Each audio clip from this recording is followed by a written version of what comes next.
The pandemic was, as I've always said, it was an interruption to the normal course of the church, which was supposed to be an assembly.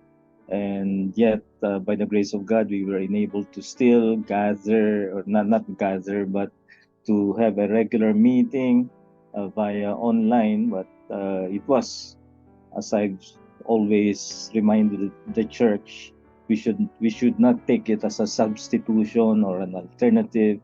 It was an interruption. So easing into a more normal situation where we could gather, I could foresee then that one problem was that many would have hardened their habit of the convenience of home worship, you know, just watching via online rather than taking the effort, which demands discipline, to attend the assembly. So it was both a blessing as well as a challenge when we eased in our pandemic situation. We're glad that we could return to the assembly. It remained a challenge for some to be returning to their normal way of worshiping the Lord. The one that will always stand out in 2022 was the sorrowful event of the demise of our dear brother John. And it happened just when we completed the first month of our assembling normally. He collapsed on the last day of April and then died the following day, 1st of May. And that to me will remain the main, the event that stands out of 2022, a sorrowful event. But even as we reflect on it, it is something that has, I believe, taught us very rich lessons, and I hope to God it has made us better as a church.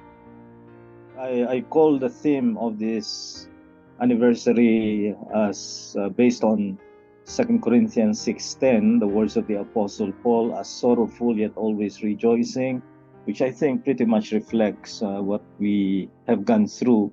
There is the sorrow of losing a very dear brother, but we have had our joy returning to the assembly, going through more normal means of exercising our ministry. We had our addition in the Manaig family as well as Julian, and the ministries are bearing fruit, and there are real rejoicing as I see the growth of the church. We have 3 deacons added, so we now have 6 deacons. Ako na lang nalulungkot na mag-isang pastor pa rin, but these are some of the joys of 2022. They do not counteract or neutralize the sorrow, but they blend together so that we may become a better church, both through sorrow and joy.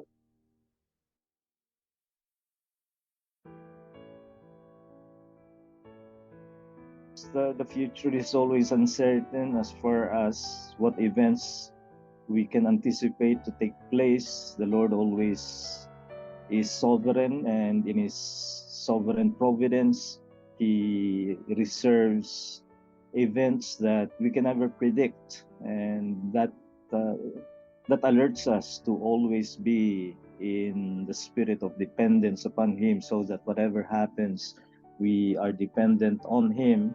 My prayer is that the Lord will continue to use the church as a venue of gospel proclamation, where the word is given to the people as solid instruction. And I am very happy to see that young people are very active in the ministries of the church. I hope that does not mean that those of us who are of the first generation are becoming redundant, but it is very happy I'm very happy that I see many young people taking over the activities that once were done by us who are in the first generation.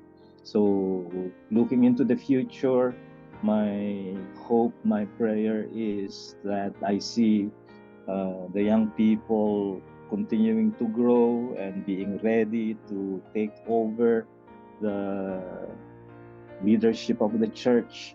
As we must be realistic, the first generation leaders of the church will not have many years to live and to stay on, but the gospel has been proclaimed for more than 2,000 years now, and I hope that it will continue to be proclaimed. The word will continue to be taught, and whoever is in the leadership of the church, that it will continue to be through sorrow and joy, uh, continue to be a faithful church.